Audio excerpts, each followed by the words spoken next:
if draft is a really determining factor, I think they have they'll draft towards easier. This easier to execute. I can't even say that anymore without it being a meme now from this episode. They'll draft towards a good draft, and their opponents will draft towards a bad draft. It's actually like, guys, should we pick something horrible this game? Like, what do we want to do? Yeah, I think last game we did a good draft, so let's do a bad one this time.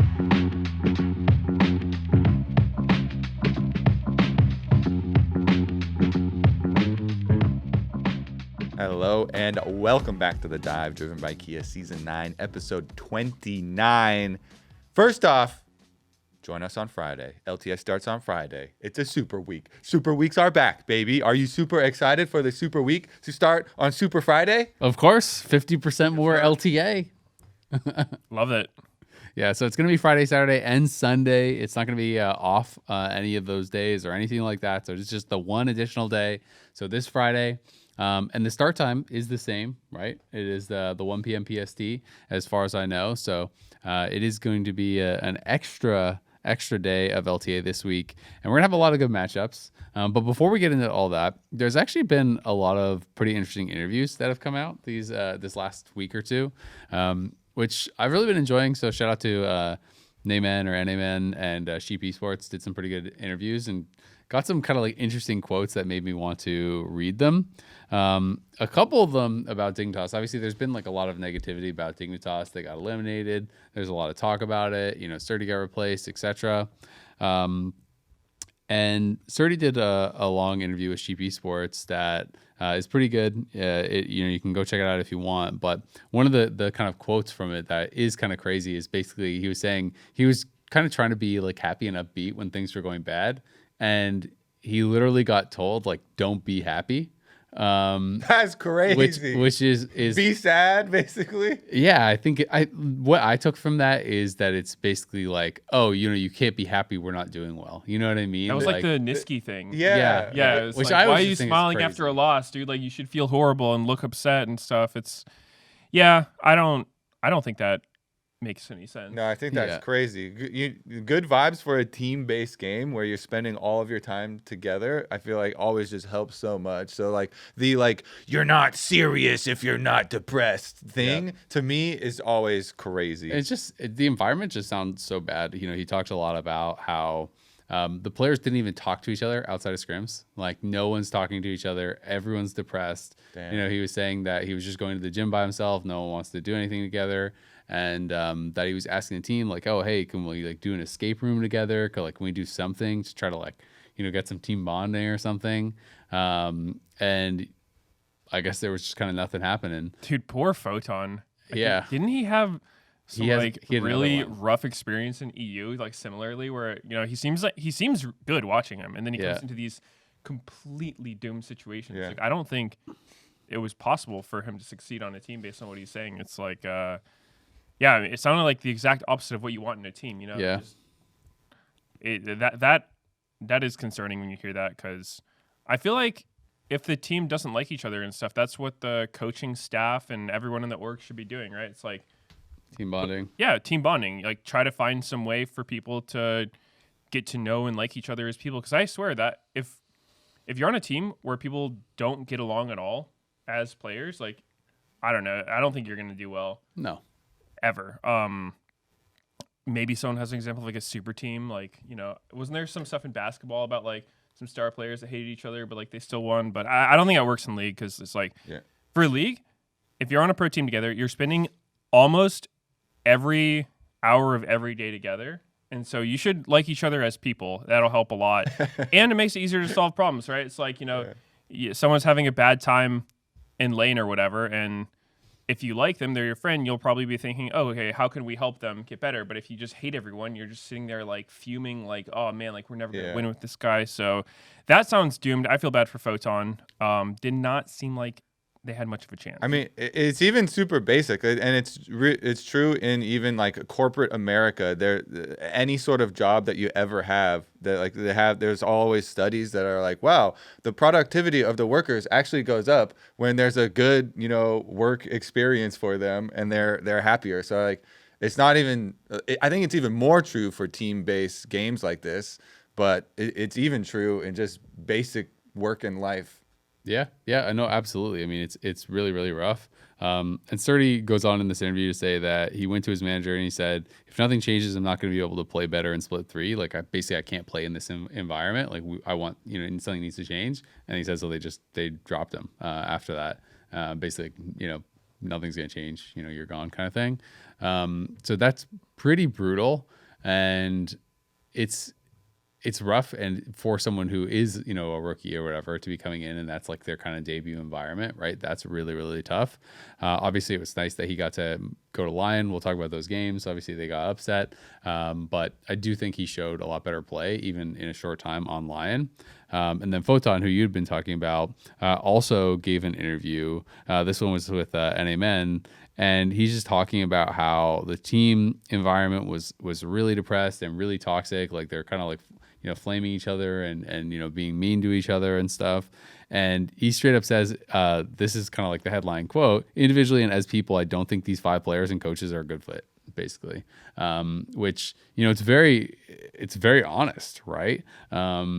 But we are hearing all these issues about Dig from the outside.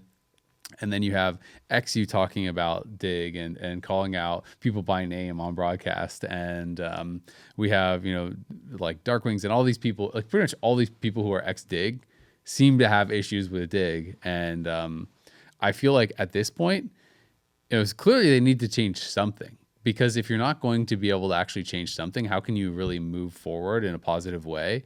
And it's to the point where what player would want to join that team, right? Like you kind of would have to know that it's going to be doomed if you're getting reached out to by Dig, and all you see and all you hear are all these interviews talking about how horrible the environment is. It's going to be really hard for them to even recruit people, I would think. Absolutely. I mean, you can give people a paycheck or find up and coming players who just want some kind of opportunity, which is, I guess, what they've been doing. But yeah, I mean, if I was those players, I would be pretty concerned going to that org because, I mean, maybe they're looking at it as like, okay, this is probably going to fail, but like it's still better than nothing kind of deal.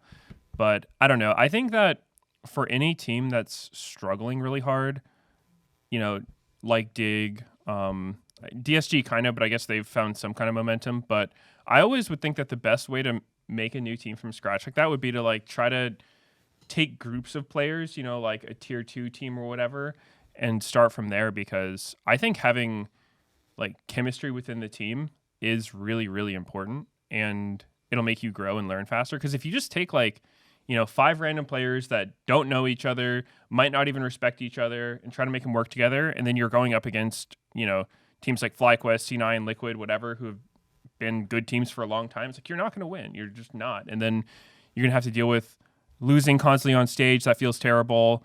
And it's just like a really rough way to actually learn or grow it all. So I don't know. I feel like if I was going to be a GM, I would start trying to like grab a group of people who know each other and then go from there. I think you should at least try and control the things that are easier for you to actually control. Like, yeah, they might be not a very good team that's going to like lose a lot, but why would you not put a lot of effort into these other things that you can control to try and create a good environment?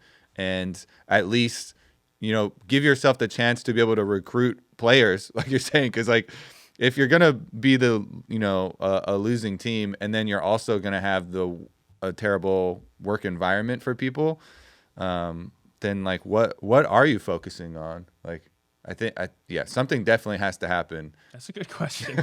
It's like, what is the focus? You gotta at least start building blocks somewhere to try and. It's gonna suck. You gotta be fun. Come on, guys. Legit.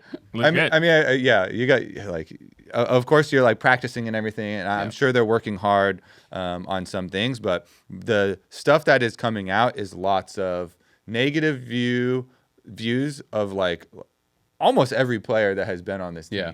So, and joking aside, to me, I mean, the reality is someone is going to be the worst team. That's just in every league, right? And there's no issue with that. All these players are working really, really hard. I know that on Dignitas, I mean, Serty was giving interviews, if you remember, on Dignitas, where I was honestly worried for him at one point when he gave an interview with Jad. I don't know if you saw this. It was on broadcast. He was just talking about how his coaches were saying that, like, oh, when I coached these other players, like they were playing more and more and they didn't need to sleep as much. So he was saying how he was sleeping less and less and playing more and more. And like, now he's not. That's a crazy thing to say as a coach to a player. But it was like, and in this interview, he looked very, very tired. Right. And I was like, well, and then he's giving this interview and I was like, holy shit. Like, I hope he's taking care of himself. Right. Like, you still need to be able to actually at least do the bare minimum of being able to get enough sleep and making sure you're eating well. Even if every other waking hour is going to be, playing the game, you still need to be able to at least like power your body to be able to do that in a good way. So it's not as though the Dig players are being lazy or anything. I don't want it to turn into anything like that. They're working really hard, and someone does have to be the bottom team. That's just the reality of every league. Yeah, that's totally true. There's always going to be a last place team. It just, I think you want to seem like you're at least trying, right? Like, I really liked Toast's approach when he came into the league with DSG this year. Is like, for so long we see these teams that are like, yeah, we're coming for the top, like a completely new team on, maybe a smaller org. And it's like, okay, great. Like that's the PR answer. Like you checked all the boxes, but it's just so unrealistic. But Toast was just way more real about it. And I really respect that. He's like, what are your expectations for this split? He's like, I'd like to knock it last. Like 7th place would be a win. And, it's kind of like, wow, why are you like aiming your sights so low? But it's so realistic, right? It's like they did get last, in the previous splits, I think, or tied for last.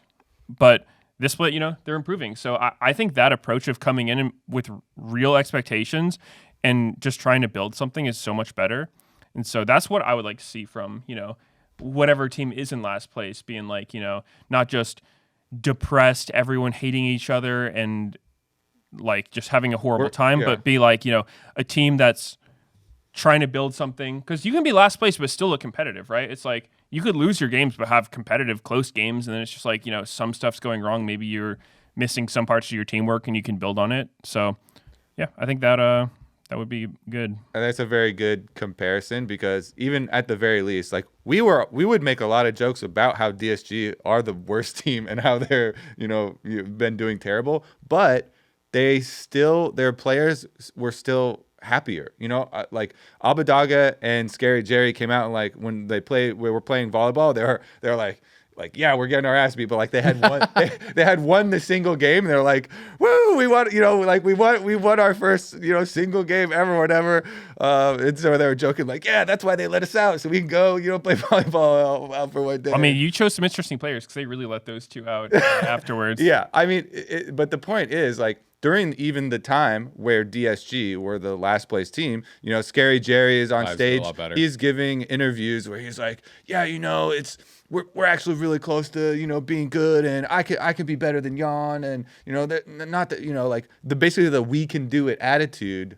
I feel like that was true. Better than we can't do it attitude. Yeah, I did a C9 podcast with Scary Jerry and XU during last split, and I was really like positively surprised with like their attitudes about things, because it was at a time where they were like losing all the games. And I remember asking Scary Jerry, I was like, how would you rank the 80 carries in LTA? And obviously like a lot of people are rating him low. He's like, I would say there's like a top 8. Like I think all of us are like I'd put all 8 of us up there in S tier. And I was like, I respect that. He had a really good attitude. I think he's doing pretty well in tier 2 now. I think he is.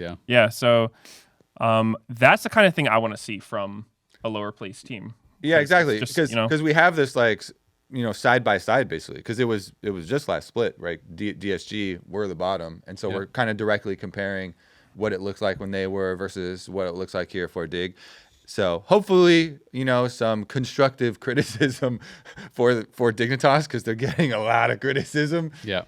So hopefully they can do some positive stuff, because we don't want to just like harp on it being super bad and terrible always. Like things can and should change. Yeah, absolutely. And I hope that they will be able to take some time to reflect, because I think even though Dig hasn't always had the best reputation in the scene, I don't know that I've ever seen so many players publicly come out and just kind of like blast an org like this ever.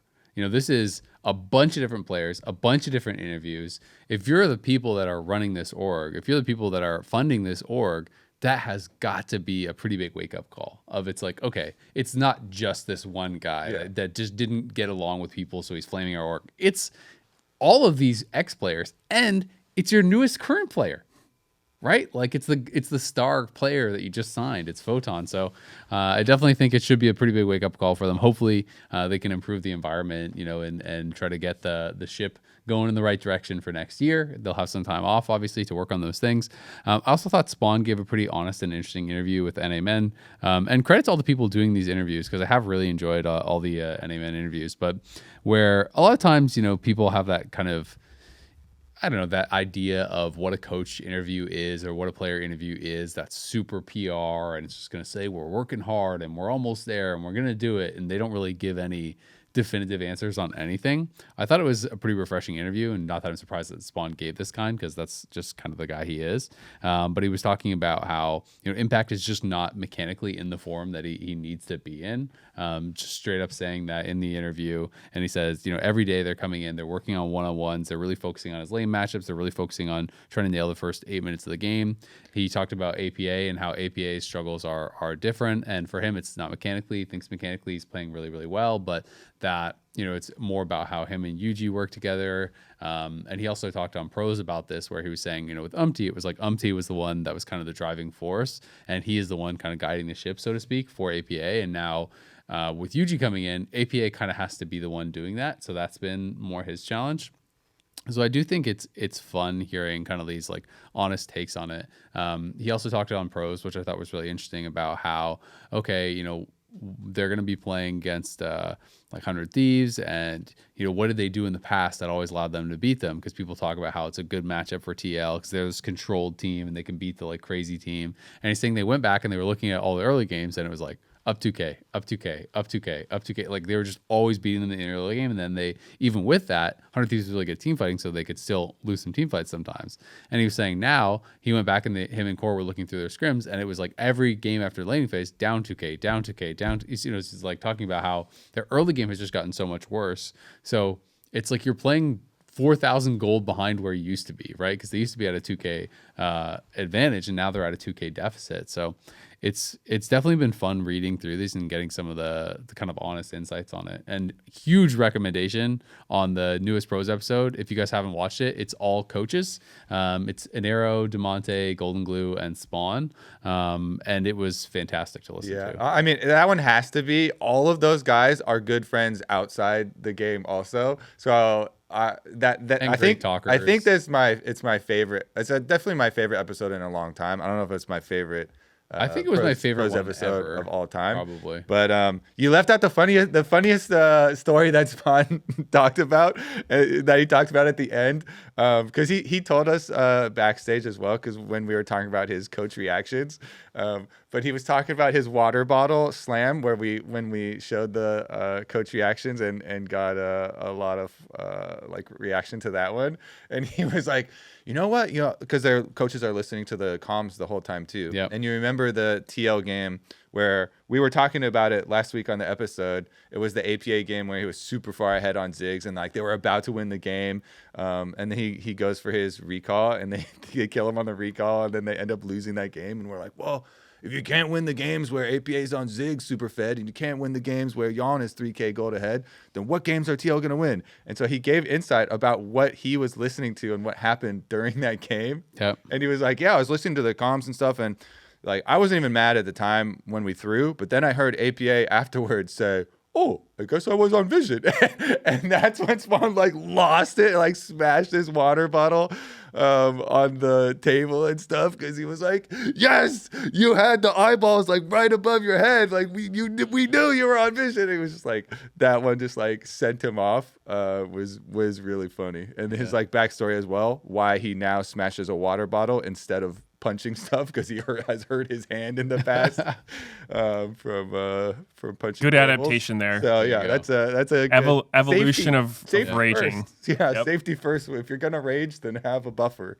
It's funny in the Nate-Man interview. He also was talking about, because they were asking him, "Oh, is there an if only moment?" From the series. This is obviously from the previous series. Yeah. And he was saying, you're talking about being down on that throw, and he's saying, honestly, I don't have an if only moment. If only that had gone differently moment from this series. Game 2, we had to convert. If we're down 7,000 gold, if we can't convert 7,000 gold leads, honestly, we can't win. That's the reality of the situation. Yeah. And so it's just fun hearing just like honest answers, right? Everyone knows that is the truth, but when people won't say it, it's kind of like, yeah, it goes like, do both you believe ways. it, or are you coping? Like, it goes both ways a little bit though, because like in a team, there's always going to be differences, right? Yeah. Like players will have different views from one another and from the coach. And if I'm a player on a team and then my coach is coming out and like, say I'm Impact, right? It's like he hasn't really been performing this well this split, and I think he's someone who's like pretty open about that and wouldn't really like be ashamed of it or whatnot. But I think most players in this situation, right? Like if they're having a rough split,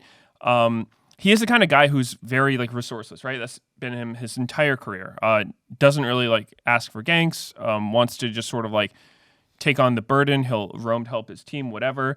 And naturally you won't look as good. And then if I'm in that situation and then my coach is out there doing interviews saying like, yeah, our top laner is just like really not doing well individually, I would be pretty pissed at him and I would like lose respect and trust for him. So I get why coaches don't always say that stuff, because sometimes, the way it looks on the surface, or like maybe even the coach would see something differently from the players. And I don't think that's always something you want to like say publicly. Yeah, you have to protect the players. Yeah. So I get it, but I do think it is nice to hear it's the fun insights. to read. Yeah. I mean, I as fans, it's great.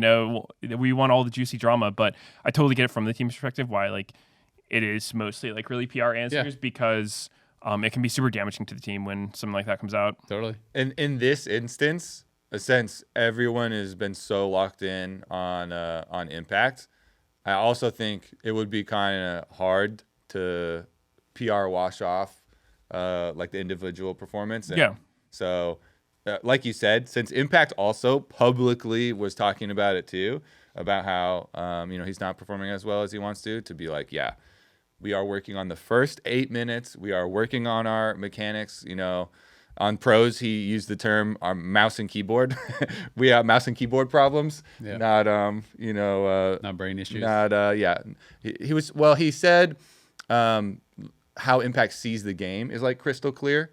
And that's the thing you were talking about with the difference between him and APA. He was like, oh, APA's mouse and keyboard's good right now, but since he has to lead UG, his view of the game maybe. Now, what was so funny though during that pros episode is listening to the coaches talk. It's like one thing you'll never hear a coach say is that they made a bad draft, right? It's like, okay, maybe sometimes, but except Nero. Nero is like, Nero is pretty honest about it, but I think he does that as like a way to like shield the players because it's never all on him. Yeah. But no, the coach term, here's the translation. If they say our draft was hard to execute, that means it was terrible. Because I swear, you'll always hear coaches be like, they just had a really easy draft. Like ours was much more difficult to execute. And I'm like, what do you mean by that? Do you mean like every player had to solo kill their lanes 3 times and like go in with a massive lead to have any chance of winning? It's like you drafted a team with like no frontline, no CC, and no prio. Like, yeah, that's hard to execute. That draft is horrible. So like, it's always funny to hear coaches talk about that kind of thing. Like, really difficult to execute. In reality, it's like maybe it just sucked. Like, it wasn't. They talk a lot about drafts in that pros, right? And Arrow is constantly like, game 1 I drafted pretty well. Game 2 I need to be shot. He says that one a lot. Game 3 definitely need to be shot. Like whatever. I'm like I don't have the games right, but like, it was 2 and 4 I think, but that was exactly what he said. Yeah, and he was also talking about how they did. Basically, they rate his drafts after the scrims or whatever as like not shit, and so shit you have to remake. and they're like, oh, so what's your rate? He's like, oh, not good, because he's saying that for everyone that they say is shit, he gets like -3 good drafts or whatever. It counts as 3. Yeah. So I thought it was pretty funny. I mean. I respect that. I feel like that's something you can do as a coach to really help the team, because it's like the flip side of what I was saying before. If you're a coach who's like coming out and blaming the players, I think it can be really helpful for the team to be the punching bag which is what, or like the lightning rod or Yeah, the whatnot. players or- are great. I just 'cause fucked up the draft. This reminds me of grabs on G2 with like, the really, really popular one. It was like everyone was always flaming grabs for everything. And it's like, yeah, realistically, he's definitely not a bad coach and he's not the one making all the mistakes. But if you can just take the heat off the players and, have fun with it, I think that's super valuable. And Gnar definitely does that with the drafts because it's like, I've seen some C9 scrims and, seen their process and it, like literally every team, the draft is collaborative, right? It's like you'll give recommendations. You'll be like, okay, this is something we can do here. We've done this before. Here are our options, whatnot. But I don't think any team is ever going to force a player onto a champion that they don't want to play because like they're just going to do horribly. And then afterwards be like, yep, GG was a terrible pick, coach. Like shouldn't have picked me that. So it is collaborative. And I respect the lightning rod approach where it's like, just flame me. I'm bad at my job kind of deal. Yeah, and all of the coaches that they had on are coaches that like don't have super big egos and have played at some time or another, which I think like helps a lot too to give some more perspective. And one of the like most important things that actually Tabe talked about with all the interviews that Tabe had been doing, like leading up to MSI and stuff, and since all of his success with AL, and everyone started talking about all of his previous success also there. He gave a pretty long, in-depth interview with like Dom and Yamato, and he was talking about the first thing he prioritizes when he joins a new team, gaining the trust of the players and communication with the players. So I feel like that's something that like all of those coaches on the episode also did. Like they all have good relationships with their players and stuff that allows like, the joking and the like soaking of blame and stuff so that you don't get these bad team environments where it's like people are against each other and they're like, no, it's your fault we're losing. No, it's your fault we're losing. If everyone says, yeah, it's my fault, then it's kind of like, it's easier to move forward. Mm-hmm. Yeah, no, absolutely. Great episode. Definitely go and check it out. It was a lot of fun to listen to. The new patch also just dropped this morning. 25.17 is out. Quite a few champions got touched. Yeah, and this is the continuation of the let's f it up attitude from the designers, ever since there was the mid-beast tweets that was like, okay, well, I should rephrase that a little bit. I mean, let's like shake it up as what is kind of like the take afterwards. Because for context, it was like a couple patches ago, I think Midbeast was the one who started the conversation, but he tweeted out about the game being like, at least his tweet was popular. His tweet was actually positive, by the way. His tweet was, oh my God, I love it. The game is so balanced right now. And I believe it was the response from Nemesis that was like, well, now, wasn't his negative too? I thought his was like, it's so balanced, but that's making it really boring. I'm pretty, at least my recollection is that the response from Nemesis was it's actually bland is the reason why it's so balanced.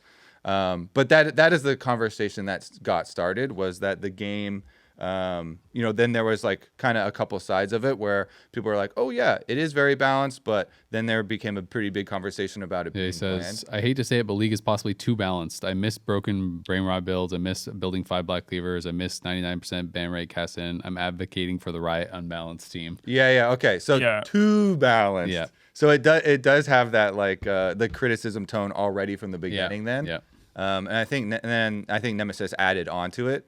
But yes, ever since then, that was the start of where the balance team was like, okay, well, shove everything into the jungle. Since we're so balanced, legit, we're going to put back in more roles for more champs, not just the jungle, but everyone gets an AP ratio and monster damage. Yeah, that's basically all it is. Not just the jungle, but also lanes and stuff. And like what? I feel like it's basically just been shove it in the jungle and give it an AP ratio. It really is. You know what happens though is whenever they have this monster damage increase on champions, everyone's first thought is, okay, how will this champion jungle? But in reality, what it does in my mind is it's like, okay, like how well will this champion be able to like snowball mid-game leads by just taking camps really fast? Because if you remember Darius, he was actually played jungle for like a couple patches at one point before they nerfed him.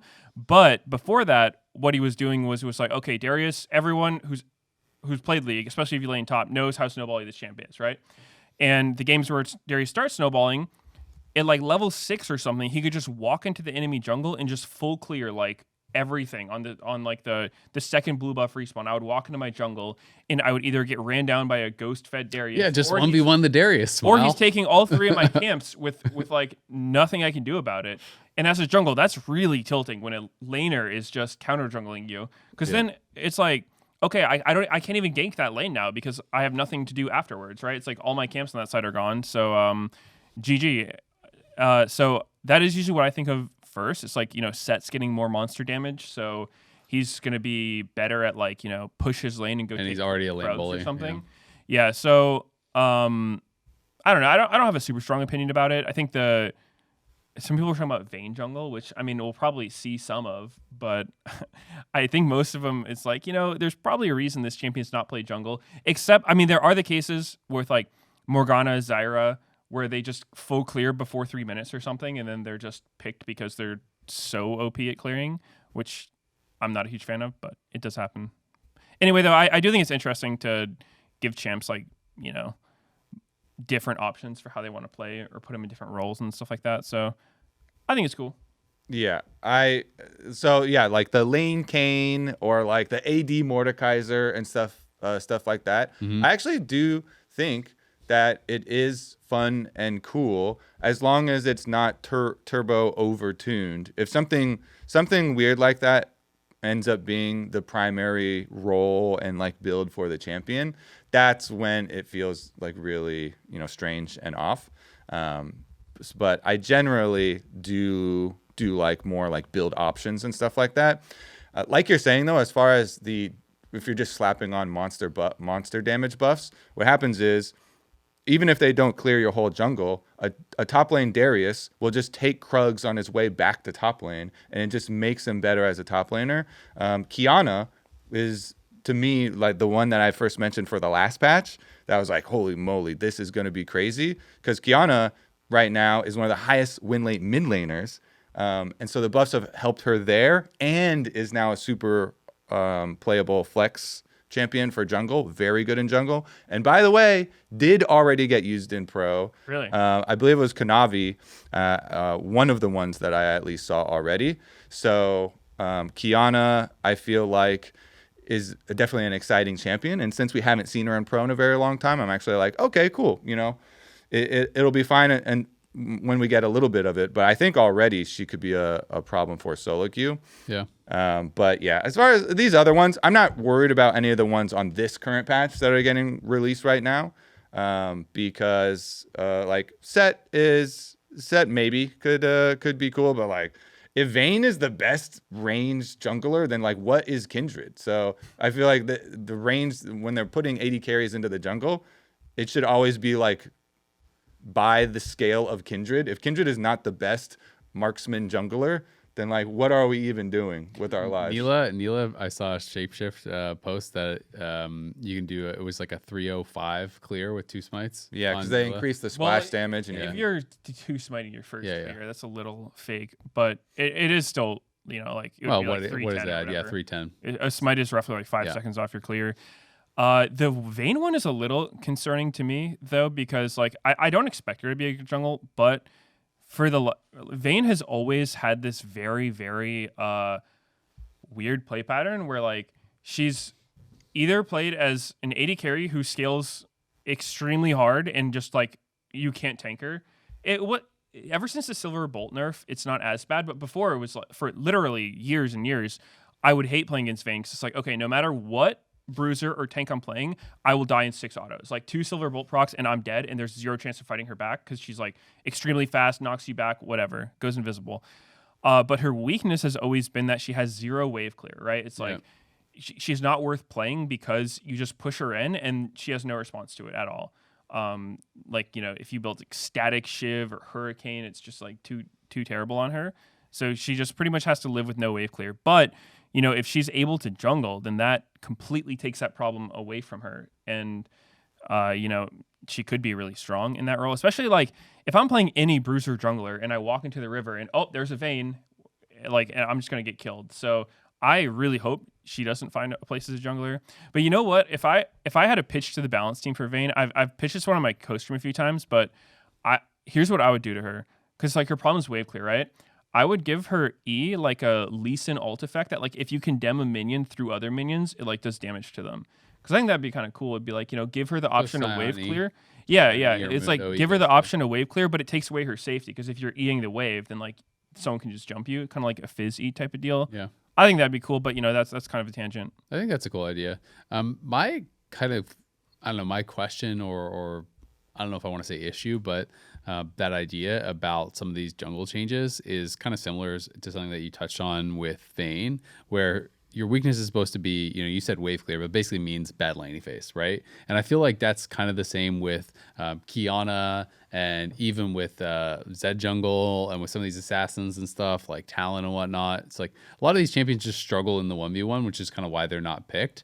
But when you can then go into the jungle, you just skip that whole issue, right? And if you have like a turbo fast power farm in the jungle, now all of a sudden you don't have to lane against anyone. You're just one-shotting all your camps, and then you're just like showing up, and you skipped your weak part, right? And I think that is a potential issue with some of the changes when you're just kind of like allowing anything to go into the jungle. It's like, what if we made Kale do 200% damage to monsters, right? God. And then Give 'em ideas. it's like, oh, all of a sudden the Kale doesn't have to lane against anything. It just you're just fighting monsters, and then you show up and you have your levels for free, right? It's like that wouldn't be fair. Well, why is it fair for some of these other champions? So I do think that is kind of like my question about, should everything be in the jungle? I feel like early game weakness is way more meaningful in a lane than it is in the jungle, right? Yes, you can be invaded, but if I have to lane 1v1 against, Darius or whatever as a level 1 Kale, that's a lot harder than having to worry about a potential invade and just, dodging an invade and killing camps. So I think that's something that's a little bit, of kind of a question for me. The other thing is, I feel like if they really want to make the game feel different, I think it comes down to itemization way more than just giving random ratios to people. I feel like you need to make more interesting items. We've talked about Dota 2 itemization versus League itemization a bunch of times, but I just feel like having more unique and explosive itemization in the game is what is going to make stuff feel different rather than just, giving an AD ratio to Mord. I went back and I checked because I was kind of curious. Okay, well, like, are people actually building AD? And not really. I mean, it's basically just in some situations people do Hexplate now because it's Hexplate is a little bit better. Shojin, these are pretty, like, Shojin is fairly rare, but sometimes people mix that in. Again, super armor, super AD heavy teams. Sometimes people do like, a Death Dance or whatever. But it's like, does that actually change your playstyle in any way? Like, I don't think that it does in that case. There may be other examples where it is actually actively changing what you're doing more, but it's not as though anyone's going to go like Blade of the Rune King, Kraken Mordekaiser. You know what I mean? Like, you're just going to build the stuff that fits, and you're just slotting in items that have like unique effects or whatever that are powerful along with what you were already building, right? Like, people are still going to be doing, Rylai's, Riftmaker, and Leandry's as the 3 most common builds, and then it's like, if you want more power during your ult, you slot that in. I think that's exactly the point of these changes. But does that actually change anything? Because you don't want the alternate build to be the new primary build.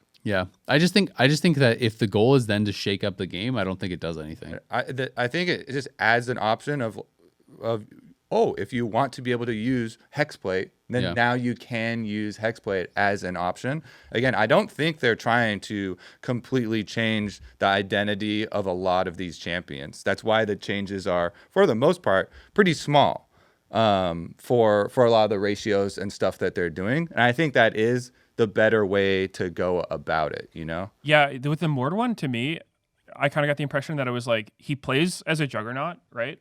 He's like this immobile bruiser guy, and there's not a lot of AP champs that actually have that play style. So a lot of the tools that he would want like have AD on it, right? Like you mentioned, Death Dance, Sterix, GA as well. Could be good items on Mord, but obviously like they don't really give him damage, so you'd get it like later on. Yep. So I think that's kind of cool. The lane Kayn one for this patch, I thought first of all, I was immediately scared because my friend who plays our top lane with us likes playing lane Kayn already, and it is so bad. And I was like, no, now he's just gonna want to play it, and he's gonna use this as an excuse. And so sure enough, first game in, he's like, it got buffed, let me play it. And I'm like, all right, let's check the win rate on that sucker right now, buddy. And it was like the third lowest win rate top lane or something at the time. You gotta wonder though how much of it is because of the strength of the champion and how much of it new people is because it's like people who want to be the boss or whatever, and it's like, hey, like I charge up my bar even if I'm behind their turret 1v2 dying, like that feels pretty good. I'm like making progress, but it's like, wait a minute, I'm like 0-5 now and I'm trying to go red Kayn or something. So I don't have a good way of telling how good Kayn top is. I don't think it's great, but I think the way it's played probably makes it worse than the win rate's not that bad. It's almost 48. It's going up. That's probably because as soon as they release it, all of these like after the buffs, it went down. Yeah, so it's all these first. I'm seeing 45% win rate. The last 2 weeks though, if you go to the last 2 weeks, it's like 48, and then if you go after the buffs, it went down because it's just all these first time people. True. So it's like if it was 48 pre buffs, it's probably like a 50% win rate top laner. Or like 49 or something. It depends how big you think these are. But the mana cost stuff is actually usually pretty significant, right? Like 10 off of your Q and 20 off of rank 1 on the W. I don't know the skill order for Kayn top, but like mana issues are usually pretty big. What I was gonna say is that it actually buffs blue Kayn jungle even, because blue Kayn is even very mana hungry in jungle. Usually junglers don't have to worry about mana at all.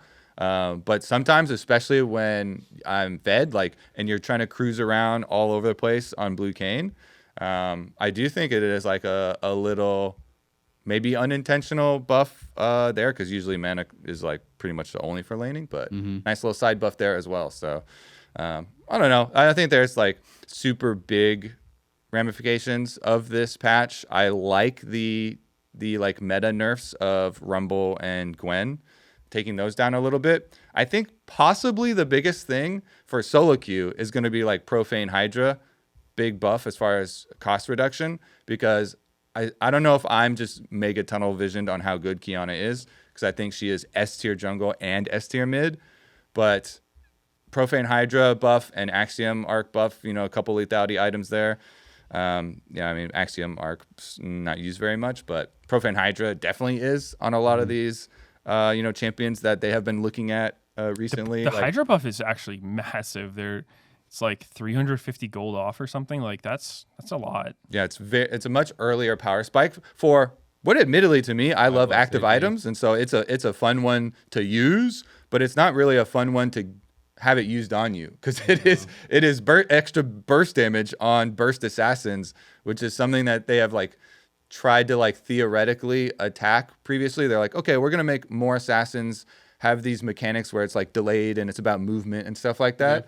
And so, but this item is all about big instant combo one shots, and it adds another kind of very close to instant bit of burst damage there. So like Talon Zed and Qiyana already people have been looking at a lot more, and maybe there's a world where you actually want to do profane rushes now, because it huge cost reduction makes it a very cheap first item for burst. Horizon Focus is also got 10 more AP, and the cost went down 50 again. They are obviously trying to make this item purchased, but no one kind of like buys it. Eventually, it'll be a starting item with 500 AP. I mean, it's just not Axiom Arc is crazy. Like Axiom Arc is just a flat 250 gold off of it, right? Like they're clearly like, okay, no one's buying these. We gotta get them in there. 350 gold, but they took 5 AD off, so it's like no. That's Ravenous. Oh, sorry. Yeah, Axiom Arc is 250. You're off, right. It's the exact same item. I was looking at the wrong one. I'm not Ravenous, Profane.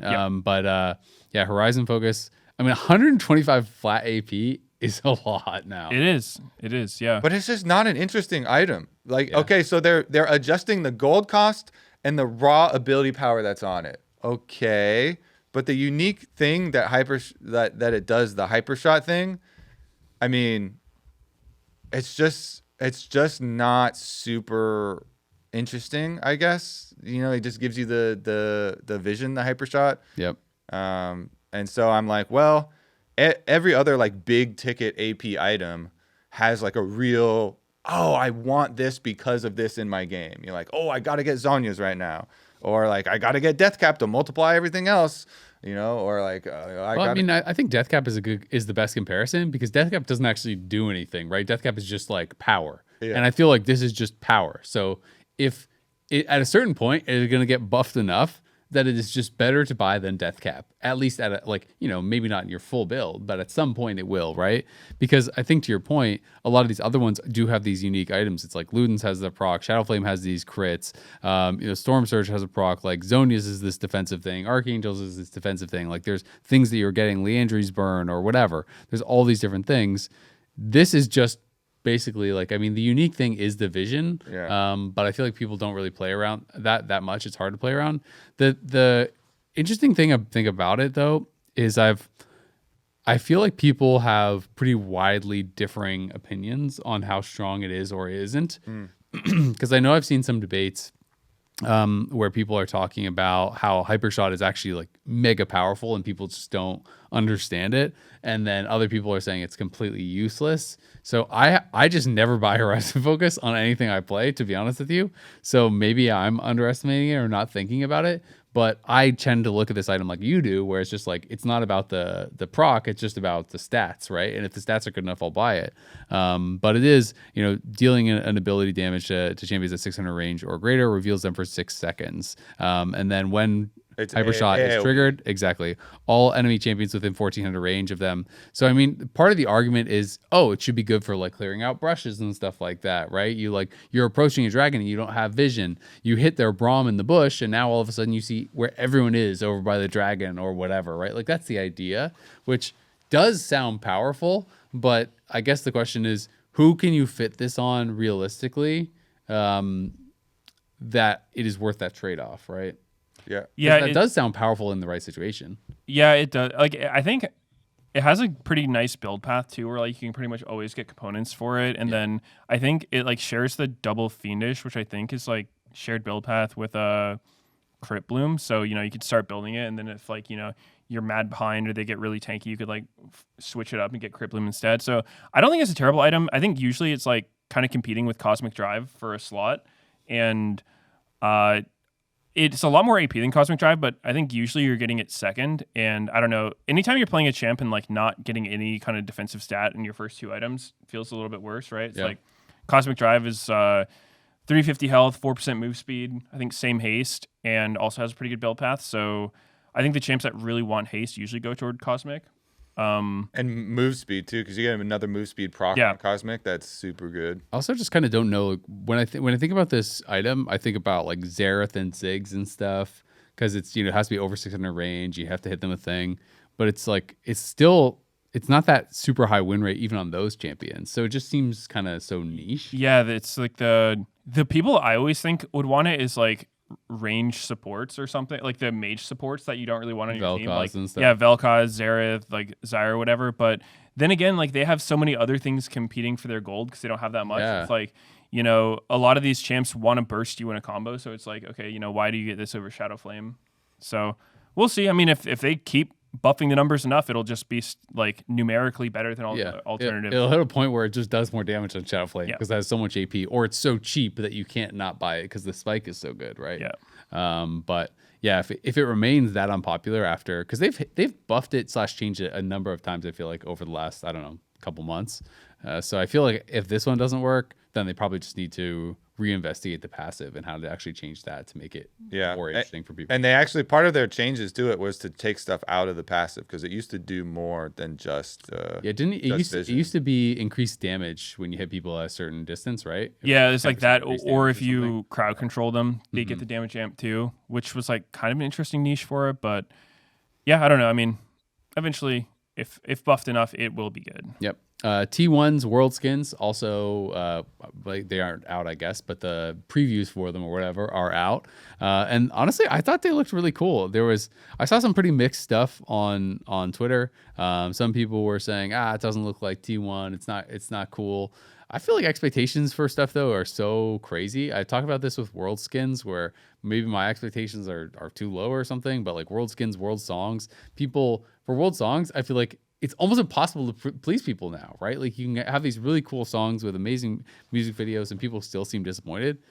My favorite part about all this is just all the little references to the players. Like the Easter eggs, I think are really, really cool. The Gnar one has the reference to Zeus when he bonked the trophy on his head on the recall. I think that was super cool. The owner one has him aura farming with the jacket hanging off his shoulders. We have, Faker doing the silence, that is really cool.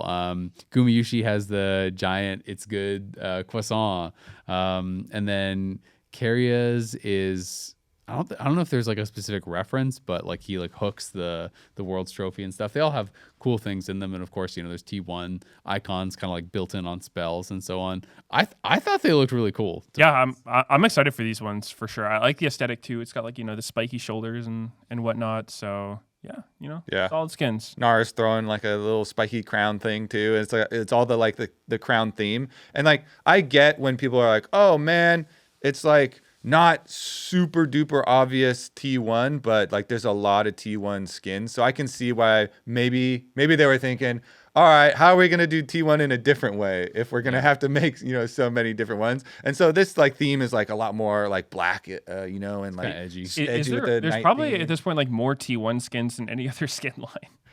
For definitely, I haven't looked it up, but I would not be surprised. There's a lot of them. For definitely some skin line. They've got a lot of skin lines beat that for sure. But I mean the recalls having like the spotlights and like trophies and stuff, I think do make them pretty unique. They definitely do have some similarities to the Marauder style that people were pointing out, for sure. With the darkness and the spikiness and stuff. I think the Gnar one is actually the best one. I think the Zeus Gnar one is mega good. Mega, I see what you did there. I didn't even try and do that. Nice. So natural. But yeah, I think that one's definitely very good. And they're just cool. I always like the commemorative, hey, esports, we are cool and remember all these cool things. And so for people like us that are there and are watching all these moments and stuff, we could be like, oh yeah, that's that, and that's look at those glasses, that looks just like him, or I remember that instance and lore on Twitter. It's like, oh my goodness, they put the croissant into a skin. So it's just like the trophy bonk is super good. Like, the trophy bonk. Yeah. I think this is also to your earlier question about the skin lines. I think Faker alone, this will be his 9th skin now. That's crazy. Because he has all the earlier like SKT1 skins. There's for the Hall of Legends thing, there was like the Risen Legend LeBlanc, Risen Legend Ahri, Immortalized Legend Ahri, and then also he has the Prestige Sylas as well as the regular Yone. So yeah, 9 skins. For Faker. That's like more skins than he's ever used in competitive his whole career. Yeah, it probably is. It's pretty insane. But I think they're cool. They're going to be out. I don't know when they're going to be out. I'm sure you can find that information online. But they look cool. We are going to take a quick break, though, and then we will be right back to talk all about the LTA North.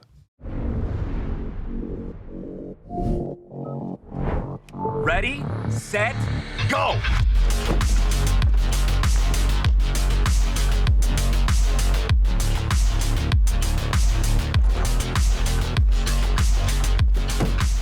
I'm at 47%. Oh, I'm on 63%. Man, I'm at 50%. Boom! 80%. Winner! The Kia EV9 can go from 10% charge to 80% charge in just 24 minutes with DC fast charging. Welcome back to The Dive, driven by Kia. It is time to talk LTA. We've been having a lot of upsets in the playoffs. A lot of things not going to predictions so far that has been making it, I think, pretty exciting. Yeah, I mean, well, okay, so the Shopify over Cloud9 one, for sure. Yeah. Upset. And then how big, because I guess the 100 Thieves over Lion, like, I guess the debate is how big of an upset do you think that is? I think based on stage games and everything I'd been hearing prior to that, I thought that was a pretty big upset. Mm-hmm. Afterwards, I had heard, 100 Thieves have been doing better in scrims and so on. Yeah. But I thought that was a pretty big upset. I think that 100 Thieves looked pretty awful and pretty depressed on their stage games. I'm serious. Like, you go back and watch like this most recent series that they played where they beat Lion. It looks like 100 Thieves are kind of back. Like they're having fun. The players were looking happy. But you watch all their previous series. We had even talked about that going into this week. Their players look just depressed, and the vibes looked horrible. Even going over to interview some of the players, the vibes seemed not good. So this week was very, very different, and I think it's fair to call it a pretty big upset. Whether or not they were doing better in scrims, whether or not they felt confident, I feel like based on what we had seen in stage and everything, 100 Thieves looked butt. Yeah, they were saying, Medios, that on the Cloud9 podcast or whatever before too, that some of the Cloud9 members from their scrims versus 100 Thieves in the week leading up were saying 100 Thieves are back. Were they talking to you any more about that? I talked to Reapered before the games, and he actually predicted Lion 3-1. Oh. So I think a lot of people were expecting Lion. Spawn to also win. said he thought Lion would win. Yeah. Well, he said he wanted them to win also, because I was talking to him beforehand. He was like, yeah, they wanted to play Lion to have more variation and to like beat everyone, as well. But he also said his players were predicting the other way. And so. wasn't it like also only two weeks ago that Palafox gave that interview saying They're the worst team in the worst league. team in the league. Yeah. Right? So it's like, come on, that has to be to me that is a big upset.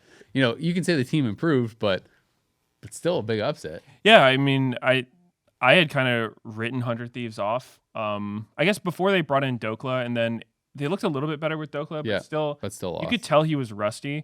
But I think this series against Lion, he definitely was playing much better. Yeah. His Rumble game 1, did really well in lane, was solo killing Surdy, even though Surdy kind of gave him the one on Mbessa where he must have misclicked, jump into Rumble. He died for one range minion, which is not ideal in the matchup, I'm pretty sure. And then there was that play. That's not the way it goes. It's just the matchup. It's just how it goes. Yeah, there's just nothing to do. And then there was also the play where Lion had kind of won a fight, and then they had the option to take Baron, and then Audi went for Dhokla and got killed. Died for a fat shutdown. And I don't think Dhokla had the best Rumble ults that game, honestly. His Rumble ults were kind of whiffing all over the place, but he did. I think overall it wasn't a bad game. He was pretty fed and kept his team alive. He was playing all the champions that Sniper is famous for not really playing, right? And not being able to play. So it's clear that they wanted to do that because people say Sniper cannot play Sion and Rumble. And it's their first two were Sion, Rumble, and then they did Garen, which didn't work, but that was a Dhokla special. Pulling out Garen was wild. That. I mean, it's his most played in solo queue. I remember I heard you say that on the broadcast, but it's Garen, right? It's Bwipo's brought it out to some success, but I was confused why you would want Garen into Renekton. It's supposed to be a counter matchup. He was 8-1 against Garen in solo queue. To me that feels like you're running Ignite and stuff. You're supposed to so from what I've heard and what I've seen, you're supposed to just straight up outscale, and the early game's not supposed to be bad at all. You're supposed to be able to slap them up in the side lanes later. The early lane's not supposed to be bad. You're just supposed to have more value. That's kind of how they saw it, and I heard the coaches saying it looked mad useless in this game. I mean, he got stomped in lane. Yeah. He was down 20 CS in the laning phase relatively early when they swapped. Yeah, and he went this glass cannon build where he started with Stride Breaker, which is normal, and then PD, which is it's not abnormal, but it's pretty squishy. And then he comes back with a Serpent's Fang, and I'm like, wow, he really is not planning on surviving more than the length of his W. Yeah, that one for sure. It never started countering. It didn't work. We had both Golden Glue and Sam Spooks on, coming by and talking to us between almost every game. We just had rotating coaches the entire time, so it was super funny to hear their reactions and stuff. But they were all very happy with obviously the way that the series is going and stuff. And even I predicted Lion to actually take it, and so it's cool to see 100 Thieves kind of back, because we previously had much higher expectations, and then this split has been such a huge dip for them that it was going to be. It really felt like it was going to be, heading into the series, it's going to be such a sad end to the organization. So, I mean, I do feel for the Lion players as well, having a really long off time now. Yeah. And, Surdy has had to deal with a lot of stuff, this split. And, the Lion players really had a lot of visa stuff to overcome and language issues to overcome. I hope they can, build on what they have been able to, start this year so far, and come back stronger next year, next split. But I am kind of happy that the 100 Thieves final hurrah does get to keep going and isn't going to have like such a sad little end there. So that it made me like very, very excited to see the 100 Thieves TL kind of rematch back up too, because having both Spawn and Golden Glue talking about each other and their teams and stuff, and their long relationships, and obviously we've got all of these pairings of like Core JJ and Ayla and all the history and stuff. It's just like I am excited to see where the playoffs is going to go because of it. And plus, if you look at in game, they were playing a lot better, and they're going back to like, all right, Quid is going to be on Akali. We're slamming this, and Akali game 1. We're slamming him. We're grabbing him. I don't care if Azir is up. We're going Yone anyways. We're gonna pre-pick it, and we're just like, all right. Well, I thought that was weird from Lion though, because they like Yone is the Azir counter pick, and then they picked Yone, and then they same. Did they not want like? Is Talia not the pick there? I imagine like you wouldn't want to play Yone into Talia because it was available, and they went Azir instead. Yeah, Talia was really low prio in that series. Yeah, it was real. I loved how 100 Thieves was playing though, because like to me when I thought of this team, like what we saw this weekend was kind of like how I had pictured them and how they found success. Right, it's just like playing these crazy dive comps with like melee mids. I think the one game they lost, they were playing Ryze. I mean, they're also playing Garen, so maybe it wasn't Ryze's fault. But in their wins, they were playing like Akali mid, they were playing Yone, they were playing Galio, and then Rivers on like Wukong, Jarvan, whatnot. So I thought that was, pretty like true to how most people saw this team and back to their style. Before, right? It's like just crazy dive. And then FBI is just kind of doing his own thing. Like he's in the back, he doesn't need a ton of peel, but he was doing really well on like Corki, Zaya, all this type of stuff. So it is nice that, even if 100 Thieves don't win, even if they lose, they at least get to show like what made them good. Yeah, what made them good. The players get to have good performances, because I think their matchup against Liquid will be like a cool stylistic thing too. So. It was so funny afterwards too, because on the desk, directly asked him about the change in picks and stuff, and he was like, "Whoa. We could play pretty much everything. Obviously, we've got a wide array of champions at our disposal." That's what literally everyone says. Because Spawn was sitting right next to him. And Spawn was like, "Oh, yeah, I am interested to hear. Are you just back on Quid? Melee assassin carries and stuff?" But, it's obviously Quid is very good at these we can play everything, but maybe anything that's not a dive comp is harder to execute. Right? We'll just stick to the easier comp for us. Harder to execute. It is funny. I thought it was a funny answer, because he was saying, oh, like they just gave us the spots for the champions, right? Because coming into the series, the split has not been very long, but Quid, had not played any melee champions so far in the split. Not a single one, right? And that's like what he has been known for. And it's not as though like the game 1 stuff was that weird from Lion, right? Like what they had seen when he picked Akali was they had seen Varus, Xin Zhao, or Yana. I feel like that, or like an Azir or whatever, is like all like pretty normal kind of game 1 stuff. So it didn't feel like, oh my God, they did this like crazy comp and then that allowed them to do the Akali. It felt like they just kind of went back to it, and it was nice to see 100 Thieves playing with confidence. He obviously just didn't want to admit that they upped their priority, in going for these dive comps. And so they see 2 immobile carries with Orianna and Varus, and you're like, okay. Let's do My point is, those are in most drafts, though, right? Yeah. Like Varus is giga high prio, so is Talia, so is like all these champs. So it's like not much had really changed. Yeah, I'm just always of the opinion that like you should play to your players' strengths. Yeah. Like, if your players' best champions are dive champions and they're available and you can pick them, you probably should not just like stay away from it because you're like, oh, I don't want to be like only known for this one style. It's like, man, like who cares? Just win. Like, play other stuff when they ban it or it's fearless and you can't pick it anymore. But I do think Lions should have won game 1. If looking at those drafts, I was like, wow, this looks really hard for 100 Thieves to win. They've got like no front line at all. They monster through it the last team fight. Yeah, and I mean the situation where like missed out on a Baron because Audi chased Dhokla as well. Like there was a lot of situation. Also, like I don't think Henna had the best Varus game, and I wonder if it's just the case where like nobody's practicing Varus because he's in permabanned. He has been getting let open a little bit. I think his poke build got nerfed, so more people are doing on hit. But even the build Henna did, I thought was a little bit weird. Normally you go like Bork, Gwinsu, and then to like Terminus, Jack Show right away. But he went for a Wit's End before going into the Terminus, which I think like it's still like kind of the same thing, but it just delays how tanky you get.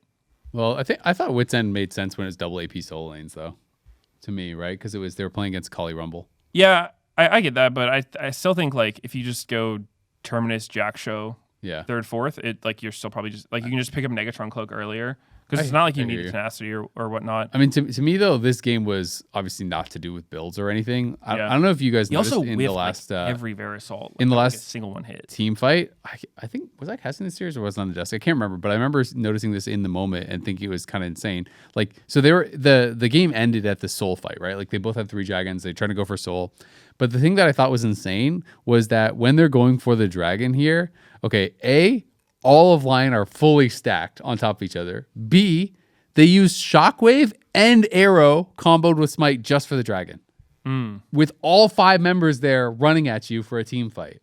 It's like, great. Yeah, you killed the dragon, but you just used your full build level 18 Orianna Shockwave and your Varus's WQ to try to secure the dragon, and you got it, but then you're gonna get smoked in that fight. Of course you are, right? Because it's like they are full stacked, and one of their best tools, well, actually just their best tool at making it so 100 Thieves are not incentivized to just pile in is Shockwave, right? Because 100 Thieves have this 4 melee comp, and running in, you naturally stack up, which makes it terrifying for a full build Orianna. If you get full man Shockwave into like, 4-man Alistar combo or whatever, you're just going to die. So I just thought their final team fight in that game was pretty egregious. Obviously tough for them, and, they just kind of tunneled way too much on the dragon, but like that everything in that last team fight was horrible from LYON. The positioning, the like idea of focusing on the dragon that much, like everything went bad. So I definitely agree that LYON should have won that first game. But yeah, that final fight was crazy. Yeah, I was talking up Saint, or a lot of people were talking up Saint heading into the matchup, but he definitely had a rough series overall too. Bit of a rough from him individually, since we came off the previous games that they had played, and he had that like 42% of his team's damage Aurora game, and had such big carries potential. But yeah, LYON definitely underperformed in a couple of situations. And Surdy, I don't know if you guys saw the interview I did with him pre-match, but he was talking about how they were like owning in scrims and blah blah blah. And I asked him to like rank themselves, and he said that he thought they were second or third best team in the league. So that's confident. So yeah, like that was super confident. So which leans even more into, in my mind, what was a really big upset. They're back. 100 Thieves are back. Yeah. It was really, really fun. It was just a cool series to see from 100 Thieves. They performed really well. Obviously, we had Disguised versus Dignitas. That one to me wasn't a big shocker or anything. I thought that Disguised was going to win. They had just beat them, so exactly. And I just thought, like, even going into that last series, I predicted they were going to win. I just think that they have been the better team this split. I feel like they have improved from last split. Darkwings and Rahel, I think, are pretty good upgrades for this team, and I think they were clearly a better team than Dignitas. Obviously, you beat Dignitas, not that big of a surprise, but now you're looking forward to these next matchups, and it's Shopify versus Fly is in the upper bracket. The 2 lower brackets, so elimination matches here, 100 Thieves TL, and then Disguised Cloud9. Only 3 teams can go to the LTA championship playoffs from this. So we have 6 teams remaining. You have got to make it a couple rounds if you want to be able to do it. So all these teams in the lower bracket, you've got to win twice to be able to actually, get through to the LTA championship, which there's some tough teams down there. Yeah, Cloud9's down there. Mm-hmm. They are, yeah. They've got DSG, so I feel like they'll be okay for at least the first round. Hopefully, I don't know. I mean, I'm always nervous with C9 because I think everyone thought they'd be okay for Shopify as well. But every time I talk to people from the team and they're like, yeah, scrims are going really well, I get like super nervous. I'm like, oh, that's not good. I'd rather hear them be like, yeah, we're getting stomped in scrims, but we're like learning something. Because even other teams, they talk about scrimming C9, and like I think C9's just a team that powerhouse, like they just dominate scrims from like individual strength and whatnot. Yeah. But I think you always have to be cautious because it's like the way scrims go and the way stage matches go are just not the same. And so a lot of those lane leads you might get in scrims don't translate. Because there was also the Inspired interview where he had the quote about like C9 scrims. I don't know if you guys saw that one, but he was saying like he was happy C9 lost because he didn't like the way they scrim because C9 has like this no remake policy. Yeah. So I can see that. yeah, it would be like Inspired said, I think it was something like, they would play a lane too aggressively early and like throw a matchup or something trying to win it. And they would want to remake because, I can see their perspective. It's like you don't learn a whole lot from a game where like everything is just going terribly from the beginning, right? But at the same time, C9's perspective is like, okay, as soon as you start allowing remakes, you're going to get so many of them, right? It's like if you go into because on stage, you're not going to remake. Like their game 5 against Shopify where like the Rek'Sai red buff gets tower aggro and Thanos gets the solo kill. It's like in a scrim, be like, hey, let's remake. This isn't like a good indicator of how the game's going to go. But on stage, you're not doing that. Yeah. So I kind of get why you don't remake. But at the same time, I do think you just need to optimize for good practice. And so I think if a game is like too cooked, you say like, okay, like that's your one remake. Like it has to be reasonable and you have to, because what you don't want is teams just flipping every lane all the time, like taking some 10% chance we win this fight. And I don't want to play this matchup, so I'm just going to run it down at level 1 and ask for a remake. Yeah. Well, I mean, when you remake, you do the same drafts. Yeah.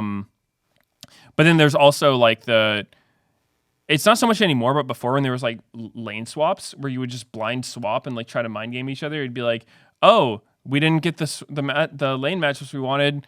I guess we have to remake. So I see why C9 doesn't allow remakes, but it like I actually asked Reaper about this one too, and he said he thought what Inspired said was like too far, but he did agree that in that day that Inspired was mentioning, they ended at like I think normally scrims are like 12-5 or something, a 5-game set, but because like they had a really fast game or something, FlyQuest asked for like another game, and C9 said no, and Reaper was like, yeah, I don't know why we said no. We should have just played him again. Yeah. So that was the part that I was kind of more focusing on. Inspired was basically saying like, oh, so you guys just don't want to practice, right? Like we end early, we could just play another game, but you don't even want to do that. Yeah, I think Inspired's super valid with that because the goal for both teams should just be like you want to improve. Yeah. So I don't think you should just mess around wasting all your time remaking and playing games the way you wouldn't on stage.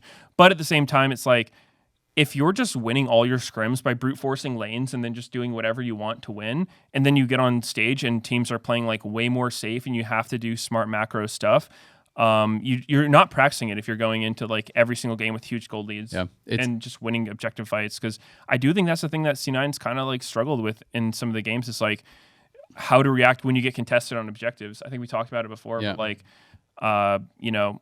if you just have a huge lead, they're not going to contest you, but all of a sudden you don't have that huge lead and like you kind of got to go through the steps. So yeah, I mean, I don't know. I'm nervous for C9 permanently now, especially in lower bracket. Even against they should win, right? They should win, but C9 summer has become a pretty real thing. I mean, I feel like their summer splits have been way more rough. It seems like. When was the last time that C9 went to Worlds at this point? It's been a bit, has it not? I want to actually double check like when the last time was. And while I'm looking that up, who went last year? It's funny. 100 Thieves, TL, Fly, I believe. Oh. It's funny the remake thing you mentioned because I had like that's what I always worked under the assumption that people when they would ask for a remake they just redo the same drafts. But I've been hearing some people tell me how people just like would literally like they didn't like the draft so they just like die and then they'd say like oh like basically like, coach gap go next and they just like they just asked to like cancel the game. Oh, you guys hard won the draft. Like congrats. I've never seen that one in game, but what like TSM was infamous for, which would always tilt me, is it was right after you finish the draft, before, like as you're about to load into game, it'd be like a solo queue last second dodge. They would just quit out and say like your coach, like when it was Zix's coach, you'd be like Zix 1-0. And that just meant like remake draft, new draft. Yeah. But it was annoying because with TSM specifically, they would always do like Teemo, Garen, whatever bans, like just complete throwaway bans, do a draft just to like probe your priority, and then completely change this stuff, like take and ban what you just picked away in the next one. And I'm just like, this is like so blatantly lame. disrespectful, but they would just permanently do it. And they could probably get away with it because they're always top team. So Yeah, people yeah, won't scrim them. it was super dumb. So yeah, C9 made Worlds in 2023. So Okay. it's been a bit, but obviously that's just 1 year that they missed, right? But yeah, there is that kind of like reputation, and Reaper obviously had that famous year, which was the year that he then got let go or moved on or whatever when he was with C9 last, where C9 had this incredible spring, were ultra dominant, then didn't even qualify for Worlds, and then I can't remember exactly how he exited, but like he wasn't with C9 anymore after that. So I would definitely think that there's a lot of pressure on C9 to make it to Worlds. Yeah, because it's like you missed last year. C9 is obviously known for always being at the top. They have been looked at as one of the best teams this entire year. I know Inero was even talking about how they felt that they should have beat FlyQuest, and that it was throws there, and it was throws against Shopify as well, that they felt like those should have been both kind of like 3-1s and stuff. So I do think there's big pressure on the players, and that can become a bit of like a self-fulfilling prophecy where it's like, even if you didn't think anything about it and you weren't nervous, if that gets put in your head, then it can sometimes make you a bit more nervous, Yeah, definitely. Excited to see this matchup, even though it should be pretty lopsided. Does there anything stand out for you guys as far as the improvements for DSG to make you really believe? Because I thought Huhi actually played really well, and like people have been super critical of him recently, but he had some really good games and some really good engages, like Bard, some blitzcrank pulls and stuff. And the team overall, of course, like they had a long way to go, but it was good to see some improvements here from DSG. I think I'm still probably going to go 3-0 Cloud9. Yeah. But I'm excited to see what DSG can show here after they have wholeheartedly and completely convinced everyone that they are better than Dignitas and have defeated their rival. They've defeated their rival in the league, and so now it's time to like attack the Godzilla. Go into the David versus Goliath matchup. It was David versus David. And now it's David versus Goliath. They won their David versus David matchup, Yeah. and now it's like it's kind of fun because you get to like go into a matchup where basically everybody's going to expect you to lose. Yeah. But you swing for the fences. Now you get to pick more like, I think, cool, drafts. And they were already picking stuff, like blitzcrank combos and Bard and stuff like that. And so I'm happy to see what kind of swings they come up with here. Yeah. I mean, I think everyone is expecting DSG to lose this, but they have improved a lot, and it'll be exciting to see if they can at least make it competitive. I'm in the 3-0 Cloud9 camp. I think Cloud9, after losing in the upper bracket, there's no way you're not super focused, super locked in. And I just think that pound for pound, talent for talent, they should be pretty favored in basically everything. We actually have had so many players say, "Oh yeah, I play better when I'm angry." First it was Palfox, but then we had a couple people this last weekend also. I'm trying to remember. I think even one of the coaches was talking about, "Oh yeah, their team plays better, after a loss and after they're angry and stuff." And so. I would expect most teams are probably like that, play Yeah, better after the loss. it gives you a I think kick the in the only butt. exception would be like if you are a top team. So, I mean, maybe C9 could fall in this category where it's like you don't expect to lose, because I think that's something that can happen is like if you come in as the clear favorite and you're just used to winning all the time and then all of a sudden you lose.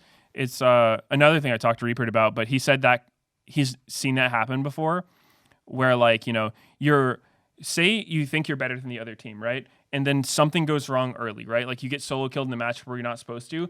Rather than doing what you would do against, like, say you were playing T1 or a best team in the world, where like you would play really smart and be like, okay, like now I'm disadvantaged. You'll double down and be like, okay, like I'm not accepting that I'm losing early to this. Like I'm gonna go for this thing. This guy like, sucks. I've got to kill him. Yeah, right. It's like, okay, this guy's so bad, but it's like, dude, you're just like down items and levels. Like, what is this all in? So I think that can happen to teams where it's like you just can't accept reality and you just like go for some crazy stuff to like will your way back into the lead, and that doesn't work against teams that are good. So maybe that can happen, but I still think C9 should be way better. I think XU actually had a pretty nice series against Dig. I think he hasn't had the best year, which is kind of understandable for a newer player, but I think he looked pretty good. He was playing like Skarner, Sejuani, more like the utility picks. He pulled out Lee Sin in the final game, but all he really was doing was like queuing off Blitzcrank hooks that were aimbotting everyone. So, I mean, we'll see. Maybe DSG can put up a fight. I think this is a situation where DSG should feel good if they at least challenge C9 and they don't just full on roll over. Yeah. Like even if they get 3-0'd, if the games are competitive that makes C9 work for it, I think they could feel good about it. If you can be competitive with C9, you're going to roll whoever comes up for promo relegation. Yeah. That's how I see it. So it should be a fun one. We also have 100 Thieves versus TL. This is a pretty big rivalry over a lot of years, that these teams have gone back and forth. There was a lot of talk about it. The first time 100 Thieves ever made it to a finals, I think it was Miami, was that finals. They got 3-0'd, and then they later 3-0'd TL in the finals, and they've kind of gone back and forth for a lot of years now, with both these teams having a lot of history. I think you were touching on this earlier, Kobe, but Spawn and Golden Glue obviously have a lot of history as coaches. They were coaching against each other in Academy all the time, and they would always meet each other in finals there for 100 Thieves Academy and TL Academy. And then obviously now in LCS and now LTA, they have coached against each other a ton. They've talked about on pros how they even did boot camps together, and that the players are good friends and hang out together and all this stuff. So Spawn was saying, that he was pretty disappointed that they're meeting this early, but he's like, that's the reality when your teams play bad, is that you're in the lower bracket and you fight a lot earlier than you want, right? But it is one of those matches that I think has that kind of extra bit of stakes, because both these teams did not think that this was a position that they were going to be in. And now, because you didn't do well earlier on, you're in this really rough spot where, one of you is going home. And even if you win, the expectation would be that you'd be playing against C9 and you'd have to beat them to even get into the top 3, to even get into LTA championship and even have a chance to go to Worlds or win the whole thing. So definitely a tough road for both these teams starting now. I feel like prior to this week, everyone would have said TL will stomp them. Now it feels like a pretty different conversation because, TL lost to FlyQuest. That's not a surprise. I think everyone kind of thought that was going to happen. But 100 Thieves looked way better. And if 100 Thieves are kind of vibing, this team just seems like if they pass the vibe check, if everything's good, if everyone's happy, they're a really strong team. But, if not, they're pretty weak. And this last week, they just looked like they were feeling it. Yeah, and Spawn kind of talked about it a little bit too as well, in scrims. 100 Thieves have been getting the early leads and stuff against them, and he always gives 100 Thieves credit to be able to just win a team fight later, whether they're ahead or whether they're not ahead. And they've done it versus them a lot of times. I think something that is different this time around for this matchup obviously is going to be the top lane, but Dhokla has played very aggressively in a lot of matchups. Yeah. And if Impact is insecure about his first 8 minutes, where Spawn's like, oh yeah, we've been practicing the 8 minutes, first 8 minutes of the game, the mechanics, the lane phase, that has been their focus. Sometimes that amount of practice and always focusing in on your problem and knowing this is your problem you'll make it better. Sometimes, that can be really on your mind also. And if the practice hasn't been going well in their attempts to correct that, it might be an extra I'm super insecure if something does happen bad in lane phase. I don't know, the whole insecure thing is just cracking me up. Maybe he's really insecure about his first 8 minutes. Man, I hope I don't have a bad He trade. doesn't like to talk about it. He's got very bad performance anxiety about these 8 minutes. I mean, the thing is, he has talked about it, and Spawn has talked about it, and so they're clearly they're focusing on it, they're practicing on it. Yeah, you're not saying anything wrong. It was funny to me. Yeah, and that's it's definitely a thing that you're talking about players being happy or sad. That is something that has weighed on Impact, and we've heard it from him directly. So I don't know. I just think Dhokla seems like he is on cloud 9 right now. And sometimes He's vibing. when you get an extra chance, you get a second life. You're like, well, I'm playing with house money now, and he's just he really seems in a very positive place, and he's also bringing a lot to try and lead the team, which is interesting. Both Impact and Dhokla are very vocal, and it seems like they'll do a lot of top lane shot calling for their team. So I just think that's an matchup here that we haven't had for this 100 Thieves versus Team Liquid. And so I think that'll add a really interesting wrinkle to our normal thing that we say for this matchup, which I still think is going to be true for a lot of people. Oh my goodness, TL should have this big advantage in the bottom lane, and then Quid should have this advantage over APA. Although maybe some people will debate that now that Spawn spoke up for APA and was like, I think he's playing really well mechanically. Maybe that will give people some more confidence in the 1v1. But I always feel like Quid and River should be the 100 Thieves advantage over Team Liquid, especially with their move over to UG for jungle. And Spawn talking about APA also having to be more of a leader now with UG than he was with Umpty. I think that just further cements my opinion that it's going to be jungle mid advantage for 100 Thieves, bottom lane advantage for Team Liquid, and now we've got the new mix-up in top lane. Yeah. I think this matchup actually, I think so much of these games is going to come down to prep and draft, because I would expect that by the time you see the drafts and load into game, it'll be kind of clear which team is going to win the games, because I think stylistically it's 100 Thieves. I assume they're going to play more of their dive comps. Is what works for them. And then I think Liquid has actually done best on the protect the Yone hyper carry comps. If they can get Yunara, Renata type drafts. We saw that one game against Lion where they tried diving and it was just so impossible to play. So I think that if TL can get into that kind of situation, it could be good for them. But there are a lot of conditions, right? It's you want Yone on something that scales, but also doesn't have a horrible lane matchup. Because if 100 Thieves just picks very aggressive lanes and puts Yone in a lane matchup where it's hard to get a lead or even breathe 2v2, then that makes it a lot harder to carry. Then also, I think top lane Dhokla versus Impact, I don't really know how to predict it, because I think Dhokla has a lot of confidence after winning. If you were on Twitter, he was tweeting a lot of memes and stuff after winning, and feeling good about it.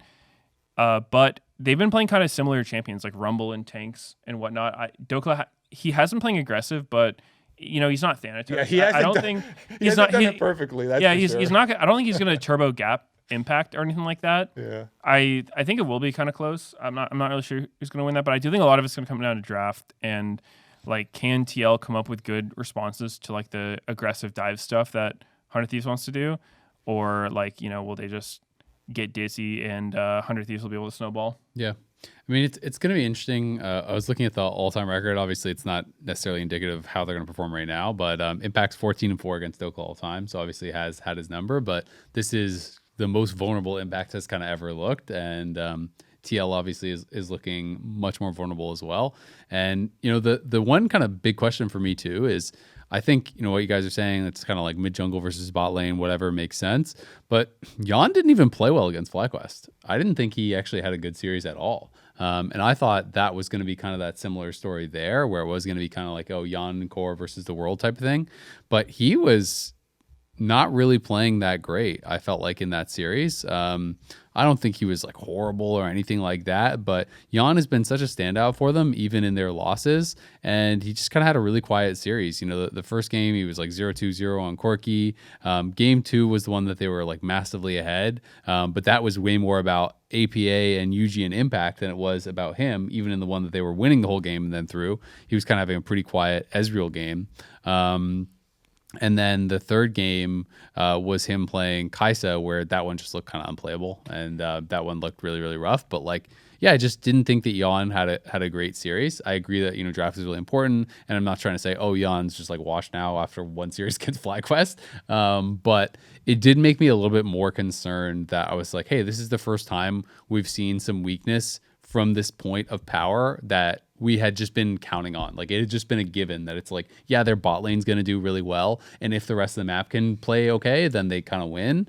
But it just didn't feel that way for me in the FlyQuest series. Because that's part of why I see draft as being so important, is because I thought FlyQuest did such a good job of neutralizing Yone and core in that game. It was every single game FlyQuest was they took away the Yunara, the premier hyper carry as of lately. And every single game, Busio was playing a range support. Yep. And so if you're playing range support, pretty much range support versus melee is going to win the lane with, a few exceptions. You could try to gank for it. But naturally, range support should win, and that just makes it harder to farm or get leads or do a whole lot. They did have the one range versus range with the Nico Corki versus when Busio played Karma. But the other two were... If you ask Blabber, he'll argue that Nico's a melee support. What? Yeah, there was a whole thing on C9 about that. That does not make any sense to me. Yeah, you got to ask him about it. Okay. But, so I think if 100 Thieves can pull off something like that, I don't really know how Ayla's range supports are.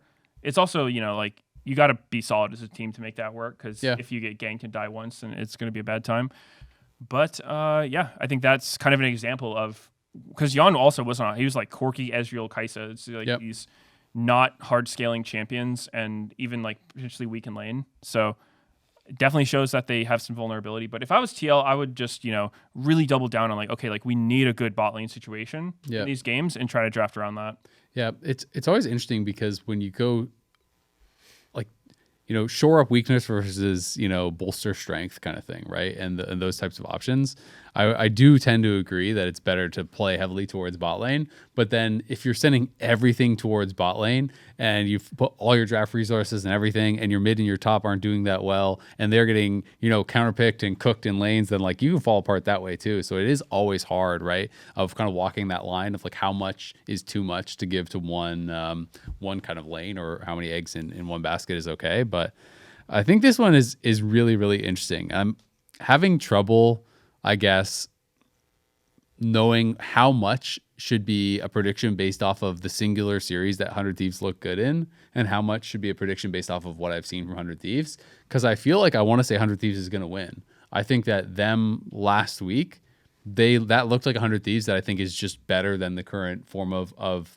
TL, because I think if Quid is playing like he did last week, the TL topside has not been very good. Impact has not been very stable. And I just don't know that their bot lane is going to be enough of an advantage to be able to kind of win out. But the other side of that is that 100 Thieves had a lot of really bad series, which I'm like, are those all just gone now? Is this one series, indicative of the fact that they fixed all their issues and they're right back to normal? Or was it just a blip on the radar? And that's what's making it really, really hard to predict for me, because I feel like historically, TL generally has done better in this series.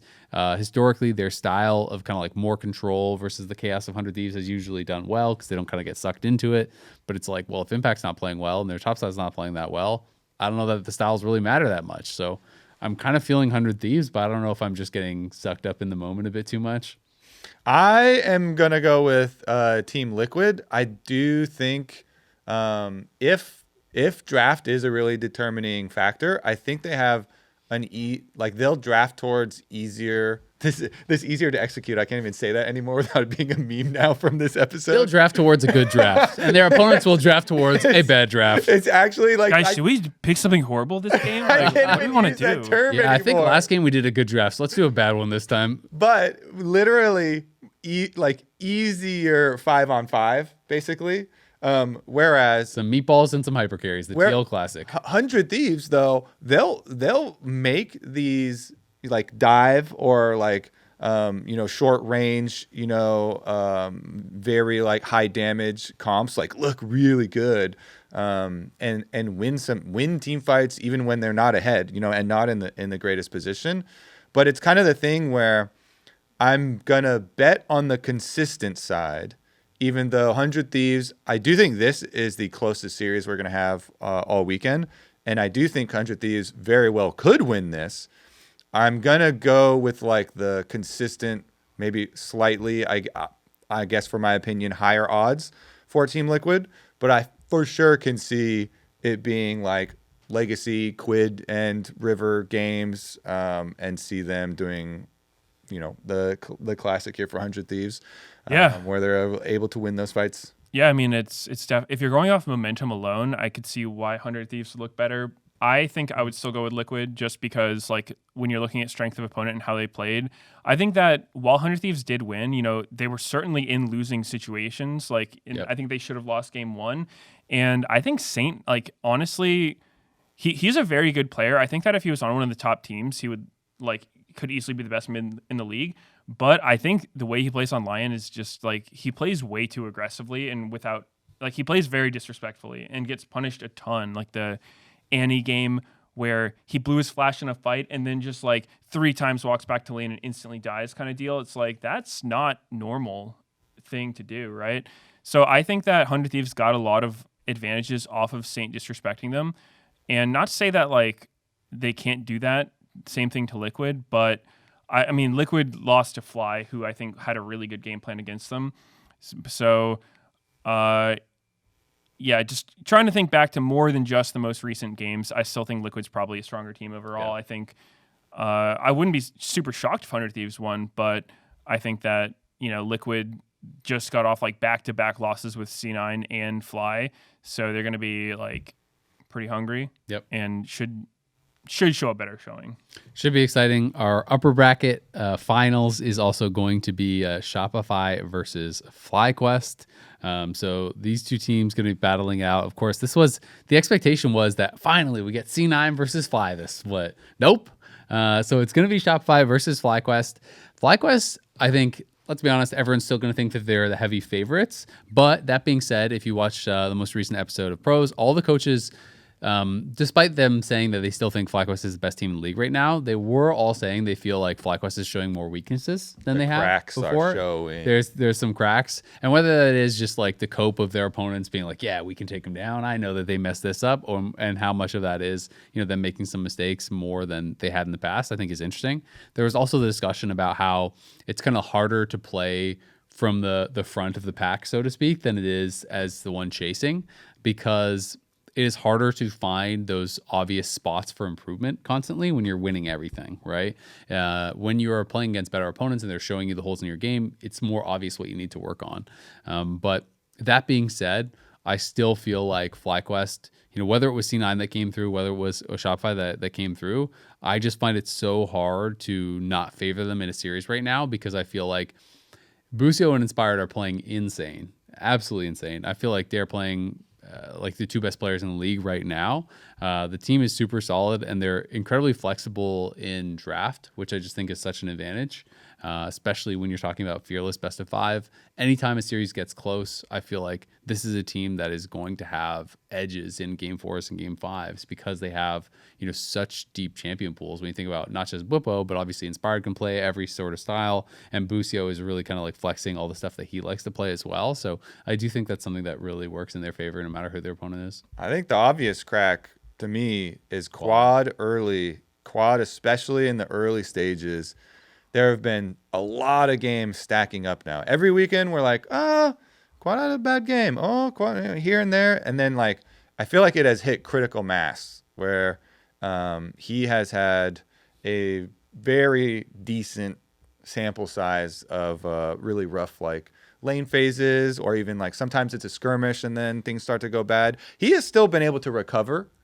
To his credit and to FlyQuest credit, they've still been able to recover. And they got their 3-0 versus Team Liquid, although the second game they had to do a lot to recover from that one. That was his Talia game. And it's a lot easier to recover when your team is that good. Yeah, and so I think the crack, kind of like the coaches were saying, the cracks are showing, but can you actually complete the game versus FlyQuest? Because even when a crack shows in game, they're one of the teams that adapts quickly to put themselves into the position where they could make the comeback, or make it really difficult for you to use that lead that you got off of whatever mistake they did make. Sometimes it is a Bwipo thing where, he has these matchups, or he has these, 1v1s, or, something starts to spiral for him, and you could get, some money off of that part of the map. Or sometimes, it's getting some money off of quad pretty early. Or even Masu sometimes actually has been in some pretty dangerous spots. And I guess everyone points to the one inspired Xin Zhao game, but I can't remember. He's had a few Xin Zhao games. I feel like a lot of his Xin Zhao games look really sketchy. I think this split he has looked less bulletproof. He still looks like the best jungler in the league, but before it was like Inspired never makes a mistake. I would argue he only looks bad on Xin Zhao, and I think part of it is due to how the champion works. I think I don't think he should pick the champion as much. Maybe it's still the best option in certain situations, but I don't know. I really feel like other champions can do more and be less vulnerable. Especially because he even got nerfed. I don't know. I think every game Inspired has not looked great was on Xin Zhao. Yeah. So the question is, do you actually see Shopify continuing their rebellion versus the top two of the LTA? Because they are positioning themselves to do so. It's still going to be incredibly difficult, of course, to do it here versus FlyQuest. But it is one of those things that you do take a pause and you think about it here for a little bit. A lot of the coaches were also mentioning contracts, and they're like, sometimes this guy wakes up and he just has it in him to to pull off, kind of lead a lot of these charges, and he is always kind of looking for those angles. But everybody, I feel like, is going to be in the same boat where they're like, ooh, that's cool. Maybe Shopify can continue and be the wild card and be the the rebellion and give them the upset. But if it happens, it's it is the upset. Yeah. I think that Shopify, you have to give them the respect that they could pull off that upset because they did it against Cloud9. I think, again, like, even if Cloud9 had won, I would still feel pretty confident in FlyQuest. I do think one of the edges that FlyQuest has, again, is the draft. And I feel like drafting was so important in the Shopify C9 series, where I felt like they were able to craft a really good game plan, enable what they wanted to do. And I think kind of kneecap Cloud9 in some instances. Nero talked a lot about how he thought he really kind of failed in a couple of the drafts. Whether or not he was just trying to cover for players in some ways. I do think that Shopify did a good job drafting, especially I did fully agree. We talked about this even the week that it happened. The Yone Ziggs draft into like Cassio and Rakan and Cho and all that. I thought that was actually just unwinnable pretty much. So I felt like Shopify completely headshot them in that game in draft. That should have been, like, that one's just like a guaranteed win almost, it felt like, or as close as you can get at this level for drafting. Cloud9 also had the monster throw multiple times in game 2. So that was another game.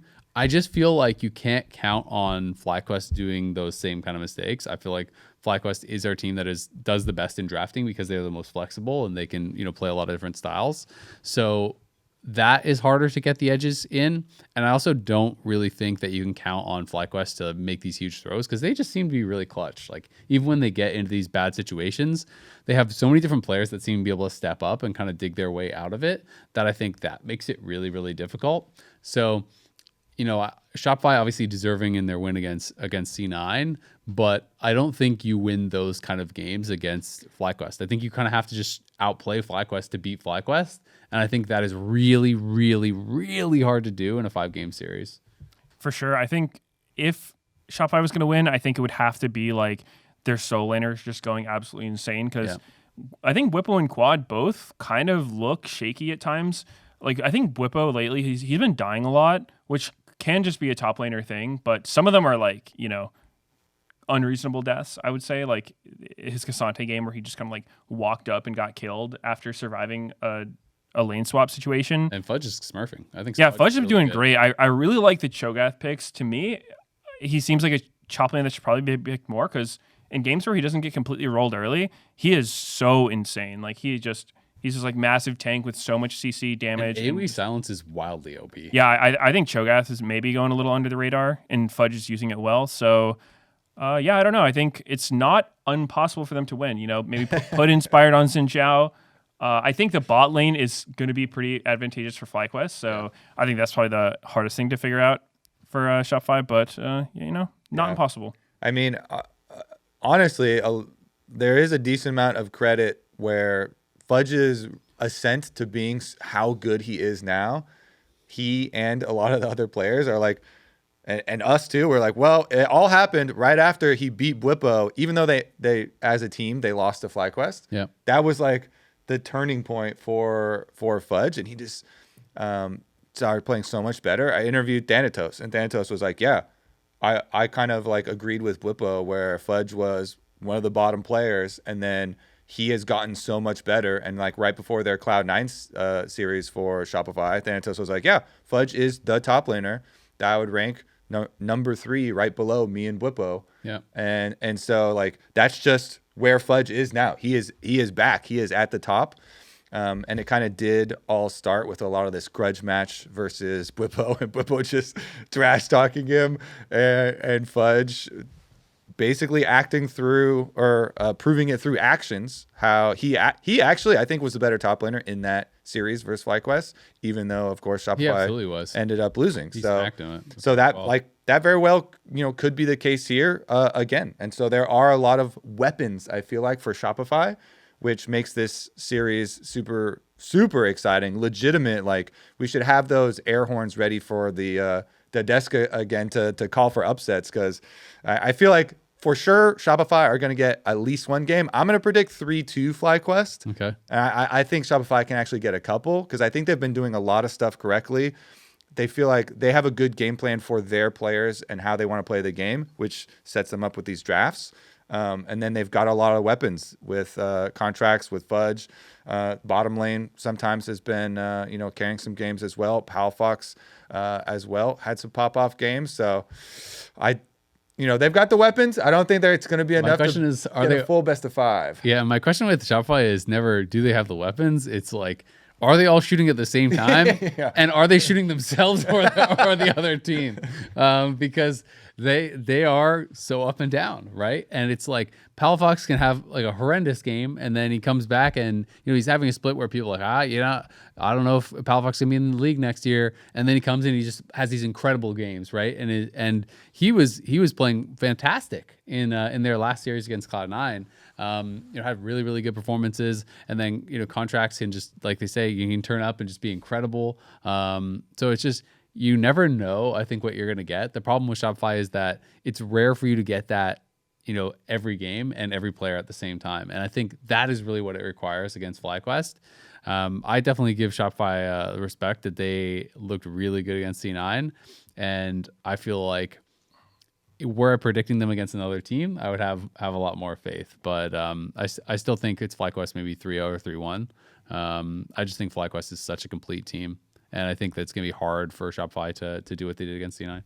Yep, I'll go FlyQuest 3-1. I don't think it's likely Shopify wins, but not impossible.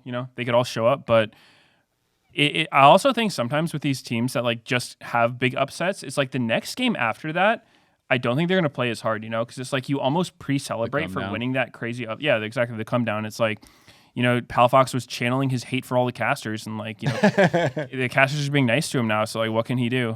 Quick, flame him. Give him the motivation he needs. No, we're cool as long as he's not griefing me in solo queue. All right. Well, it's going to be a really fun week. Again, this is a super week coming up. Friday, Saturday, Sunday are going to be the games. So don't miss out on those Friday matches. You definitely want to remember that it is going to be all 3 days. I'm looking for the toss thing. I can't find it, so I'm scrolling for that. But that is going to do it for this episode. Subscribe on Apple. Yep. For the dive driven by Kia, that is going to wrap it up. Remember, if you're watching us on YouTube, hit that subscribe button so you don't miss an episode of the dive. You can also check us out on Spotify and Apple Podcasts, as well as everywhere else. The LTA returns again this Friday, August 29th at 1 p.m. Cloud9 going to be taking on Disguised. We'll see y'all there.